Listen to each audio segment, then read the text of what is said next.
My next guest in the program, Phil Coorey, political editor at the Australian Financial Review. Phil, thanks for your time. A little bit of politics as normal today, with a bit of an argy-bargy over legislation and what's going to happen to these casuals. It's interesting because the actual amount that someone gets on the JobKeeper program, $1,500, less tax, it might be $1,300 in the end, that's a fortnight. The New Start payment now is up to $1,100. So are you surprised the government didn't just say, well, look, maybe we'll bump it back to 6 months, give a bit of ground on that? It might not have cost too much money to look like they are compromising. This is on extending it to other casuals. Look, I'm not surprised, Tom, that they've drawn the line somewhere. As Christian Porter said this morning, with all these things, there's always a line, and there's always going to be people on either side of that line who are either lucky to have fallen in or unlucky to have fallen out. But I think you'll find, with, pardon me, the government's rhetoric at the moment now is they're really at the end of the tether in terms of how much more they can keep spending. They've really come to the end of that road. There's a few billion here or there.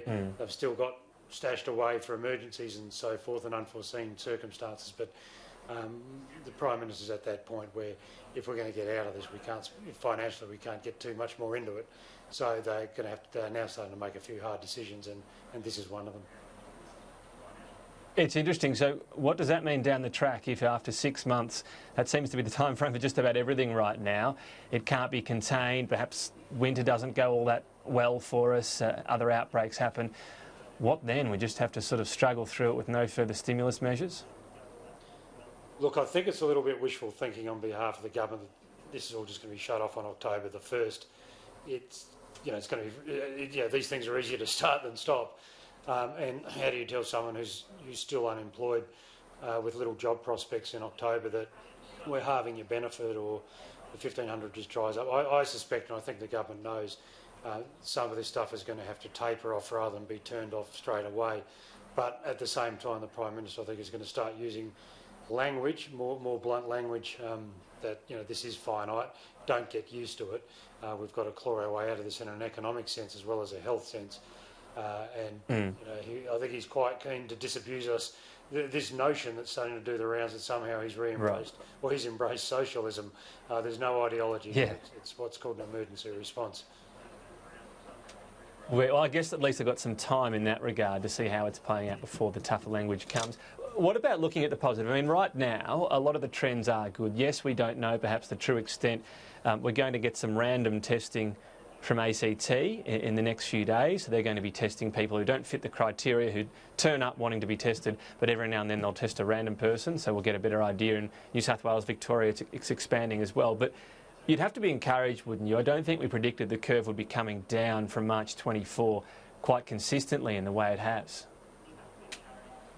No, we've done, as a society, have done very well. What was it, on the 24 hours up to dinner time yesterday, only a 3% increase in infections. I mean, relative to the rest of the world, we're now doing very well in terms of containing this thing, to the point, Tom, where the government actually thinks you might have to manage it up a bit if this is the normal, because eventually, for society to get back to normal and for people to be able to go outside and work again, you're going to have a certain amount of people have had this thing and got over it and are immune. So this is these sort of twin challenges. You've got to manage the duration of this crisis and the peak of it. But from a medical point of view, I think we've done very well, even though not all the states have moved into super lockdown. I think it's sort of happening anyway. In all but a few examples, people are getting the message and staying home and just that's true. Look, staying away from each other. It seems almost, it's not just the states, but also people willing to say, let's do this now. And perhaps we're a little bit lucky to have some of the countries as unfortunate canaries in the coal mine in that regard. Just finally, still some politics lingers, of course. Interesting, the Prime Minister indicating didn't want to go down the path, for example, of even looking at franking credits. We know that was a big issue last time, and it certainly didn't seem to play well for Labor. But even Jeff Wilson, a big campaigner against any changes, has sort of come out and said, well, look, this might need to be looked at least at the margins. Are you surprised the government was already trying to put a line through possible savings here, given we're going to need some pretty radical changes to pay off this debt eventually? Look, Tom, I think it goes back to what I said. The government hasn't undergone some sudden shift in ideology. Their basic beliefs are the same. If you want to grow the economy, it's got to be low taxing and high productivity. And I think we'll revert to those arguments after this is over. Jeff Wilson, I suspect, is just trying to get in early against what will be inevitable calls to abolish the whole franking credit thing and offer a cap as some sort of sacrifice. But look, the government is very serious about delivering the tax cuts as legislated. I'll still be surprised if the state's three ones go ahead in 2024, but don't expect to see a sudden shift in ideology from them. But at the same time, I think it's inevitable. Some things aren't going to happen and some things may have to increase, but we're not going to, under the coalition, don't expect this sort of stampede towards a high taxing government either. They're going to try and maintain those core principles as they get us out of this. But look, it's a little bit premature, I think, to try and tie them down to specifics about what's in and what's out, and they're not going to give you really categorical answers at this stage. But that'll take shape in the second half of this year. Yeah, no, that's fair enough. More interesting that they were almost going in the, well, not quite ruling out, but unlikely to go down that path. Phil Coorey, thank you.